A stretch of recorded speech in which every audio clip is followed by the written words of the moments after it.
আসসালামু আলাইকুম। যে যেখানে আছেন ভালো আছেন ইনশাল্লাহ। আমিও আপনাদের দোয়ায় আল্লাহর রহমতে অনেক ভালো আছি। তো প্রতিদিনের মতো আবার একটা ব্লগ নিয়ে আসলাম আজকে। তো সেটা হচ্ছে যে আমার মার গল্প। কালকে তো অনেক লং টাইম হয়ে গেছিলো, তো এই কারণে সব কিছু শেষ করতে পারি নাই। তো অবশ্যই আমার ভিডিওটা মনোযোগ দিয়ে দেখবেন, শুনবেন, তারপর বুঝতে পারবেন আর কি।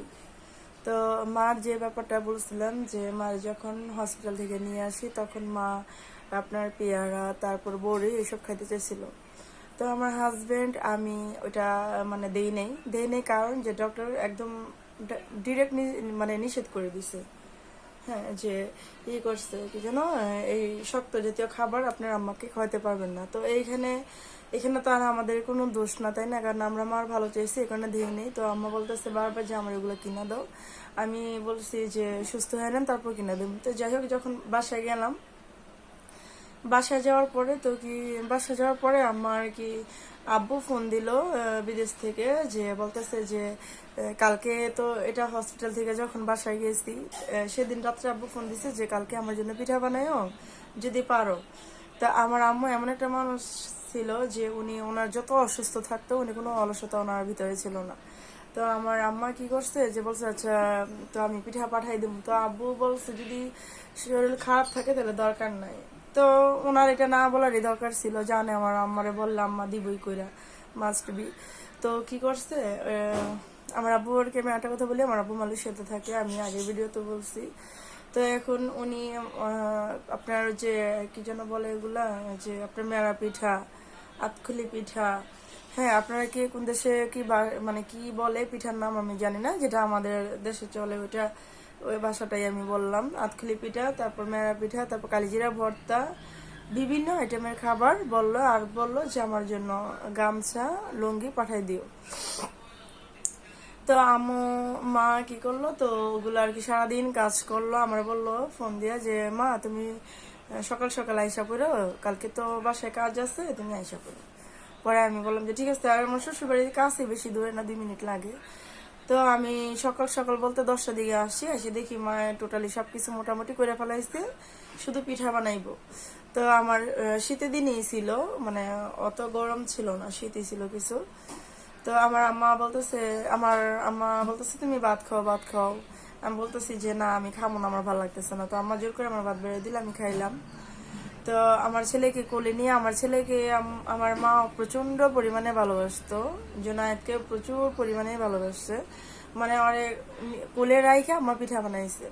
তো আমার মাকে বললাম যে মা আপনি আপনি অসুস্থ একটা মানুষ, কালকে স্নান দিয়েছেন, আপনি আজকে এত অস্থির হয়েছেন কেন? আপনি যদি আপনার কোনো কিছু হয়, পরে কইতেছে যে না আল্লাহর রহমতে কিছু হইব না। তো আমার আম্মা সারাদিন আপনার ওই রোদ যাবার চুলার পাড়ের মধ্যে আর কি পরে, যেখানে বাইরে যে লার্কি চুলা, তো ওইখানে আর কি আম্মা পিঠাগুলা বানাইতেছে। তো সারাদিন কিছু খায় নাই, পিঠা বানাইলো, ভর্তা বানাইলো, সব কিছু করলো। আমার আম্মার যে ভাইয়ের বউ যারা আছে সবাই মিলা করলো, করার পরে মানে আমার চাচি যেটি করে নিয়ে করলো, করার পরে তো সন্ধ্যা টাইমে আমার ভাইকে পাঠাইছে যে তুমি সোলা মার্কেট থেকে গেঞ্জি আর লুঙ্গি নিয়ে আসো। তো আমার ভাই লুঙ্গি আনতে গেছে, আর আমি প্যাকেট করতেছি। ওই যে বাহিরে পাঠালে তো জানি না, অনেক কষ্ট মেরে দিতে হয়। তো আমার হাজবেন্ড একটু বাইরে গেছিল, তো আমি আমার বাচ্চারা নিয়ে আপনার খাটের উপরে বসে রয়েছি। আর আমার আম্মা বলতেছে যে আমার ভিতরে কেমন যেন লাগতেছে, অস্থির লাগতেছে। পরে আম্মা বলতেছে যে আমি গোসল করি গায়ে। পরে আমি কইছি যে মা যেহেতু বেশি আপনার কাছে খারাপ লাগতেছে, আজকে গোসল করার দরকার নেই, আপনি বরং করেন, এই যে ফ্রেশ হন, হাত মুখ ধোন, তাইলেই হবে। তো আমার আম্মা বলতেছে যে না গোসলটা করলে হয়তো আমার জ্বালা পোড়া শরীরে কমবো, আমি গোসলটা করে আসি। তো আমার চাস্তো বোন ওদিক দিয়েও মানা করছে যে চাচি যেহেতু শরীর ভালো না, আপনি কিন্তু গোসলটা করেন না। তো আমার আম্মা কি করছে, বলতেছে যে না আমি গোসলটা করি। তো আমার আম্মা গোসলখানায় গেছে, গোসলখানায় যাওয়ার পরে কি করলো, মানে এক মগ পানি ঢালছে। পানি ঢালার পরে আম্মা বলতেছে যে মানে গেট এদিক দিয়ে নক করা, ওদিক দিয়ে নক করা, হ্যাঁ মানে গেটটা যে আমি সাথে সাথে খুলবো ওইটা কোনো হয়েছিল না। তো আমার আম্মা বারবার বলতেছে যে যখন পানি ঢালছে বলতেছে আর জেহেল মনে আমারে ধরছে, আর জেহেল মনে আমারে নিয়ে যাবো, আমার শরীরে মনে আমি আগুন ফালাইছি। মানে আমার আম্মা এমন ভাবে চিৎকার পড়ছে, মানে কি বলবো। পরে আমি কি করছি, তাড়াতাড়ি আমার ছেলের খাটের মধ্যে রেখে আমি তো গেট বাইরে দিচ্ছি। আমি বলতেছি যে মা আপনি দরজা খোলেন, তো কোনো রকম দরজাটা খোলেন, আপনি কোনো রকম গেটটা খোলেন। তো আমার আম্মার গেটটা খুলতে পারে নাই। আমার আম্মা তো ওইখানেই স্ট্রোক করে শেষ, বেহুশ হয়ে রয়েছে। পরে আমার চাচতো ভাই ওরা সবাই আইসে গেট গেট খুললো, আমার ভাই আসলো, আমার হাজবেন্ড আসলো, আইসা বাইরে গেট খুললো। খোলার পরে আমার দেখি যে পুরা মানে একদম কোনো জ্ঞান নাই। আর এদিক দিয়ে মানে পড়ে যে গেছে, এদিক দিয়ে ফুলে গেছে, এই বুক এরকম ফুলে গেছে ব্যথায়, মানে পড়ছে যে ফ্লোরের মধ্যে। তো আমার আম্মা তখন আমি আম্মা নিজে ডাকতেছি, আমি না আমার আম্মার শরীর থেকে তো মুন্দারের গন্ধ আসতেছে, আমার আম্মা আর বাঁচবো না, ঠিক আছে। তো আমি যখন এই জিনিসগুলা বলছি, তো তখন সবাই বলতেছে কি বলতেছে, আমি না আমার মা বাঁচতো না, কারণ আমার মার শরীর থেকে কেমন যেন একটা মরা মানুষের গন্ধ আসতেছে। তো এর মধ্যে আপনার আচ্ছা আমি একটু পরে আসি, খুব ইমোশনাল হয়ে গেছে। তো তারপর গেট মুটে আমরা সবাই বাইরে খুললাম, খোলার পর তো দেখলামই, বললামই। তো আম্মা খুব খুব একটা হয়ে রয়েছে, মানে শরীরে কোনো নাই, কোনো সেন্স নেই, কারণ উনি তো স্ট্রোক করছে, ওনার কোনো নাই। তো আমরা তাড়াহুড়া করে কলাতিয়া হসপিটালে নিয়ে গেলাম। নিয়ে যাওয়ার পরে এখন ওইখানে যা বলতেছে, টেস্ট করার পরে মানে দেখার পরে বলতেছে উনি ব্রেন স্ট্রোক করছে। তো এই কথা যখন বলছে, তখন আমার হাজবেন্ড এ পাশে আইসা মানে আমার জড়ায় ধরে অনেক কান্নাকাটি করছে। বলতেছে যে দেখো আমার ছোটবেলা আমার হাজবেন্ডের মা কিন্তু ছোটবেলায় মারা গেছে, মা বাবা দুজনে মারা গেছে। তো আমার আম্মা আমার হাজবেন্ড খুব বন্ডিং ভালো ছিল, মা ছেলের মতো বন্ডিং ছিল। আর আমার হাজবেন্ড আমার আম্মারে সত্যি কথা নিজে মার মতোই দেখছে, আর আমার মাও নিজের ছেলের মতোই দেখছে। তো এগুলা মানে পরে আমার আমার আম্মা যখন স্ট্রোক করে, তখন আমার হাজবেন্ড আমার জড়া ধরে বলে যে আমগো মাথার উপর ছাদরা না নিল আল্লাহ, মানে আল্লাহ সহ্য করলো না। আচ্ছা আমি আমি এতিম দেখে কি তোমার সাথে কি জড়াইছি দেখে কি আল্লাহ তোমগুলো এতিম করে দিল, এটা কইয়া মানে আমার হাজবেন্ড কান্না করে দিছে। তো আমার হাজবেন্ডের সাথে সাথে আমিও কান্না করে দিচ্ছি। কান্না করার পরে যাই হোক, তো আমরা চোখ টুক মুছে আবার গেছি মার কাছে। যাওয়ার মার তো কোনো হুঁশ নেই, তখনও কিন্তু কোনো হুঁশ নাই মা। হ্যাঁ আমি মা সামনে কানমো আর মা এরকম চুপচাপ থাকবো, কারণ কোনো ছিল না, কারণ আমার মা নিজেই তো ছিল না, মানে আমার মা নিজেই বেহুশ ছিল, নিজেই কথা বলতে পারে না। এর মধ্যে তো যাই হোক, এখন বলতেছে যে আপনারা বার্ডেনে নিয়ে যান। তো বার্ডেনে নিয়ে গেছিলাম, ওই জায়গায় রাখছিলাম 2 দিন। ওইখানে তো অনেক খরচ। তো রাখার পরে আর সত্যি কথা যেটা যে আমার আব্বু আমাদের তখন কোনো খরচই দেয় নাই। আমার আম্মা যে হসপিটালে ছিল, আমার আম্মার কোনো খরচ দেয় নাই। হয়তো আমার আব্বু ভিডিও দেখবো বা সবাই দেখবো, দেখুক, আমি কারো কাছে কোনো প্রতিবাদ করি নাই। সত্যি কথা আমি এই পর্যন্ত আমার আব্বুকেও কিছু বলি নাই, আমার নানা নানি আমি কেউই কিছু বলি নাই, মানে আমার নানাকে বলি না, আমার মামাদেরকে কোনো অভিযোগ কোনো কিছুই আমি বলি নাই। কারণ প্রত্যেকটা মানুষ, মানে আমার নানা বলেন, আমার মামারা বলেন, আমার খালা বলেন, আমার বাবা বলেন, প্রত্যেকটা মানুষই আমার মার সাথে বেমানি করছে, খারাপ করছে, সবাই করছে। আমার প্রত্যেকটা জিনিসই মনে আছে, আমি আপনাদের মাঝে সবকিছুই বলবো, কারণ আমি যদি আপনাদের সাথে শেয়ার করি হয়তো আমার মনটা হালকা হইব বা একটু ভালো লাগবো। কারণ আমার ভিতরে যে জমানো কষ্টগুলা আছে, আমি যদি আপনাদের কাছে বলি, আমি সত্যি অনেক হালকা হবো, বা আপনারা বুঝতে পারবেন যে আসলে কি যে মানে আমার মার যে বাবা, ওনার মতো যেন বাবা পৃথিবীতে না থাকে, আর আমার মতো বাবা যেন পৃথিবীতে না থাকে। আমার যেটা সত্যি কথা যেটা মনে হয় যে এরকম বাবা আমার মনে ছোটবেলায় মরে যাওয়া উচিত, সেটা আমার বাবা হোক আর আমার মার বাবা হোক, মানে আমি দুজনের কথা বলতেছি, সেম সেম এক দুইজন, আমার নানা এবং আমার বাবা।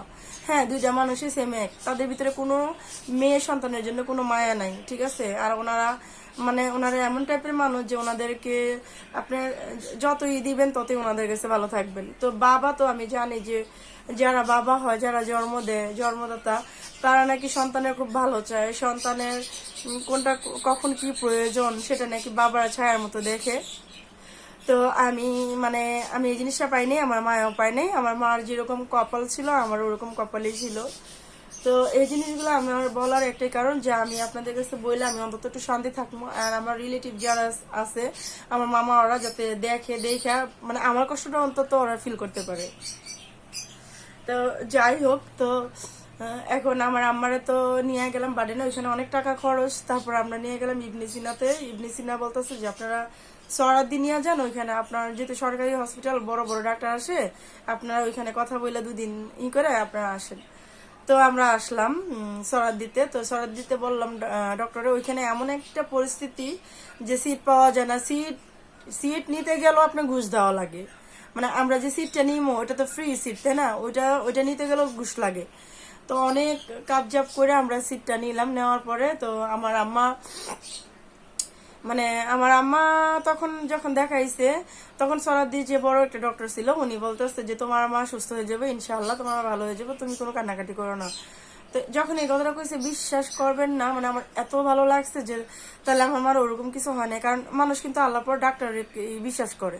তো আমি বলছি যে তাহলে আলহামদুলিল্লাহ আমার মা ভালো হয়ে যাবো। তো হসপিটালে কি করলাম, আমার বেডে শোয়াইলাম।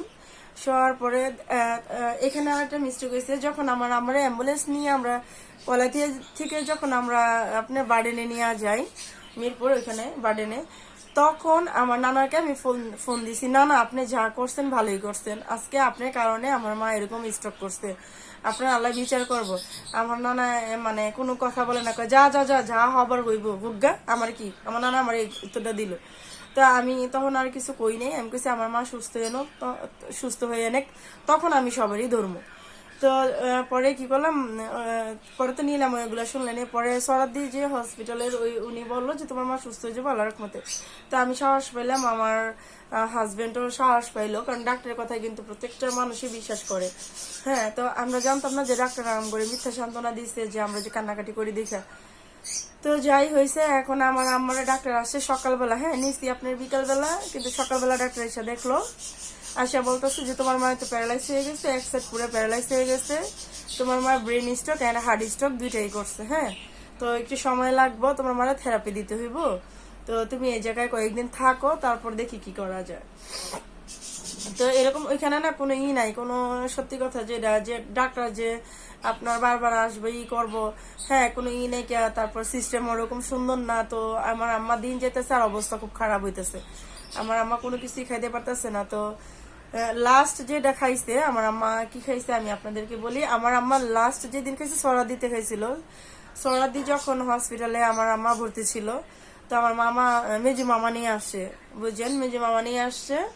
আর আমার এই আমার চাচি জেঠিরা আসছে, আমার নানা কিন্তু তখনও আসে নাই। কত খারাপ একটা মানুষ, এরকম বাবা কয়জনের হয় যে একটা মেয়ে মৃত্যুর সাথে লড়াই করতেছে, অথচ সে তার বাবা শুনলো, আমি বললাম ফোন করে আমার নানাকে, আমার নানা আর আসলো না দেখতে। আমার নানা মনে করছে যে আমার মেয়ে হয়তো বা সুস্থ হয়ে যাবো এরকম। আর উনি তো আমার মানে মেয়েই মনে করে না, সত্যি কথা যেটা। তো যাই হয়েছে, তো এটা করার পরে তো মামানি কলা রুটি মানে ফল টল যা আছে সব নিয়ে আইছে। নিয়ে আসার পরে তো আমার আম্মা কি করছে, আমার আম্মা তো মুখটা এরকম বেঁকা, মানে এক সাইডে এরকম বেঁকা হয়ে গেছিল। আর আপনার কেমন করে যেন ভয়ঙ্কর ভাবে তাকাইতো আমার মা, মানে মানে আমার মা এত বড় বড় করে তাকাইতো, মানে আমি খুব ভয় পেয়ে যেতাম। ঠিক আছে, মানে কেমন করে যেন তাকানো, মানে আমার চেহারা না কেমন যেন ভয়ঙ্কর হয়ে গেছে। আমার আম্মা এত মায়াবী একটা মানুষ ছিল, মায়াবী এত চোখ ছিল, কিন্তু কেমন যেন একটা ভয়ঙ্কর হয়ে গেছে যে আমি আমার মাকে দেখলে ভয় পাই। হ্যাঁ, এরকম একটা ব্যাপার। তা এখন আমার আম্মা আর কি করতেছে, বারবার বলতেছে যে আমি একটু ওয়াশরুমে যাবো, ইশারা দিয়ে বলতেছে, উনি তো কথা বলতে পারে না যেহেতু প্যারালাইজ হয়ে গেছে, মুখ ব্যাকা হয়ে গেছে। তা আমি বলতেছি যে আপনি এখানেই সবকিছু করেন, আপনি যা করা লাগে আপনি এখানে করেন, আমি তো আছি, আপনার মেয়ে আমি পরিষ্কার করে দেবো। এখন আম্মা করে না, আম্মা আম্মা চিন্তা করতেছে যে আমার মেয়ে এসব কিভাবে করবে। দেখেন একটা মা, মা বুঝি এরকমই হয় তাই না, যে একটা মা মৃত্যুর সাথে লড়াই করতেছে, অথচ তখনও চিন্তা করতেছে যে আমার মেয়ে এইসব কিভাবে করবো। হ্যাঁ, আমার মেয়ে তো এসব পারবো না করতে। তা আমার মাকে বলতেছি, মা আপনি এখানে করেন, সমস্যা নেই, আমি পরিষ্কার করবো, আমি আসি তো। তা আমার আম্মা বারবার বলতেছে যে না না। তো এক ধরনের যে আপনার যে করার জন্য যে পটিগুলা থাকে ওগুলা নিয়ে আসছে এখানে হসপিটাল থেকে আর কি দেওয়া হয় না, কিনে আনছি, কিনে আনার পরে তো এখানে দিয়ে আমার এটা করাইলাম, করার পরে আমি পরিষ্কার করলাম। বিশ্বাস করবেন না, মানে আমার ছেলে যে হয়েছে, আমার ছেলের যে তেনা খেতা যাচ্ছে সব আমার মা পরিষ্কার করছে। আমি খুব ঘৃণাইতাম, সত্যি কথা যেটা। আমি আমি কখনোই আমার ছেলের সন্তানের আমি করি নাই, পরিষ্কার এসব করি নাকি, আমার আম্মাই সবকিছু করছে। কিন্তু আমার আম্মার গুলা যখন আমি পরিষ্কার করছি, আমার এত ভালো লাগছে আর এত শান্তি লাগছে যে আমি আমার মার যত্ন করতে পারতেছি, আমার খুবই ভালো লাগছে। আমি আমার অনুভূতিটা আপনাকে আমি বুঝাতে পারবো না আপনাদেরকে। তো যাই হয়েছে তো পরে আমরা করলাম ওইখান থেকে আপনার যে পরিষ্কার টরিষ্কার করে পরে সবাই আসলো, আমাদের ফ্যামিলির সবাই দেখতে আসলো। আসার পরে পরে ডক্টর বললো যে আপনারা ইয়েতে নিয়ে যান, কি যেন ঢাকা হসপিটাল নিয়ে যান। হ্যাঁ, তো আমার যে কলা রুটি আমার মানে ইয়ের থেকে যে মামারির কাছ থেকে যে থাপাদা নিয়ে যে কলা রুটিটা খাইছে, একটা কলা আর একটা রুটি খাইছে, মানে যে পাউন্ড রুটি গুলা হয় না ওগুলা খাইছে। খাওয়ার পরে পরে আমার আম্মা আর কিচ্ছু খেতে পারে না। তো আছে অনেক হিস্টোরি আছে, আপনাদেরকে কালকে আবার হিস্টোরিটা বাকিটা বলবো, কারণ আমার ভিডিওটা অনেক লং হয়ে যেতেছে, আপনারা কেউ মনোযোগ দেওয়া হয়তো বা দেখবেন না, কিন্তু আমার কথাগুলো খুব ইম্পর্টেন্ট কথা। আর অনেক কথা আছে, আর অনেক রহস্য আছে আমার নানির বাড়ির, সেটা আপনারা জানতে পারবেন। আমার বাবারও অনেক রহস্য আছে, কিভাবে কি হইলো। অবশ্যই আমার সাথে থাকবেন, আমার চ্যানেলটা সাবস্ক্রাইব করে দিবেন, আর আমার কথাগুলো শুনবেন, তাহলে আমার কাছে অনেক ভালো লাগবে। সত্যি কথা যেটা, আমি কিন্তু সত্যি ধরতে গেলে আমি এতিম, আমার বাবা মা নাই, বাবা থিয়া বাবা নাই, ভাই থিয়া ভাই নাই। তো আমি আপনাদের কাছে আমি সবকিছু শেয়ার করতেছি, তো আপনারা অবশ্যই আমার পাশে থাকবেন, আমার চ্যানেলটা সাবস্ক্রাইব করে দিবেন, আর আমার কথাগুলো অবশ্যই প্রত্যেকটা স্টেপ বাই স্টেপ কথাগুলো শুনবেন। তো সবাই ভালো থাকবেন, আসসালামু আলাইকুম।